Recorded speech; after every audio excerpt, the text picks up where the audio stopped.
After being gone for 5 years, Spawn discovers where his ex-wife is living and decides to visit her. However, he can't just show up looking like a hellspawn, so he uses his powers to make himself look human again. His powers have a mind of their own, and transform him into a tall, handsome white man with blonde hair. He feels extremely nervous, as if he's going on a first date all over again, but he summons the courage and rings the doorbell.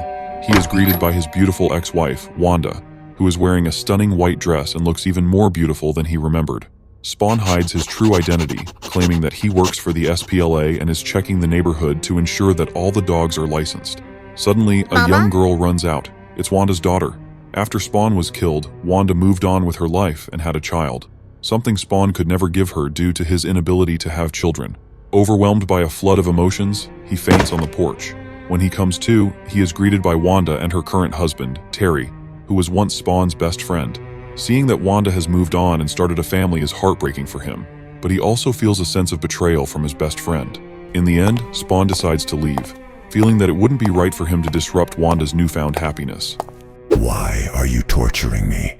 What kind of sadistic pleasure are you getting from this? I was going to give you my soul willingly, do you hear? I just wanted my wife. Can't you understand that? I don't want these powers. I never asked for them or anything else. I only wanted one thing, to see my wife. You could have had my soul. You could have had anything, but you've lied and cheated for the last time. I promise you, you want my soul, then come and get it. Let's see who's got the power. Yo, Mr. Spawn dude, remember me?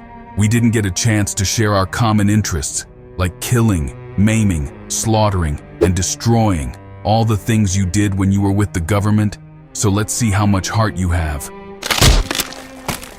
That was sure simple. The master will be pleased.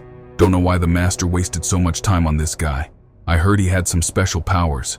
Obviously not enough. I'm tired of others always being afraid of someone else. It's the violator they should fear most, not some soft flesh and bones of a mere human. Violator? Who said anything about being human? Spawn gets up with a big hole in his chest, but it didn't seem to bother him at all, much to the violator's disbelief. He says he isn't hurt at all and asks him to try again, but this time to do some real damage. The violator couldn't believe what he was seeing. He thought that Spawn was still human, and humans need a heart to live. He wanted to know who gave him such powers. He was promised he would be stronger than Spawn. He doesn't need his heart. He doesn't need a heart. The master and I are going to have words. Spawn didn't say a word and just stood in silence. What could a man even say to a demon from hell? I believe this belongs to me. He bent over and picked his heart up from the floor and put it inside his chest, which made him whole again. Now pay attention, demon. I know your master. The scum's screwing with my life too, but I'll be damned if anyone's going to rip my heart out and not pay. Spawn powered up and shot the demon with a powerful energy blast, which went straight through the demon, leaving a big hole. But the violator had the same powers as Spawn.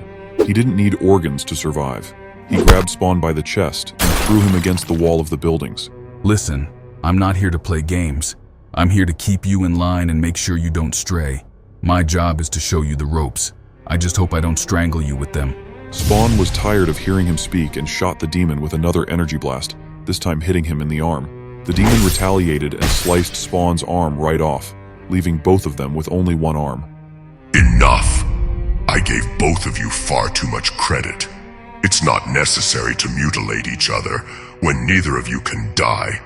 Like a pair of jealous siblings, you don't realize the two of you are part of the same family. And like it or not, I'm your daddy.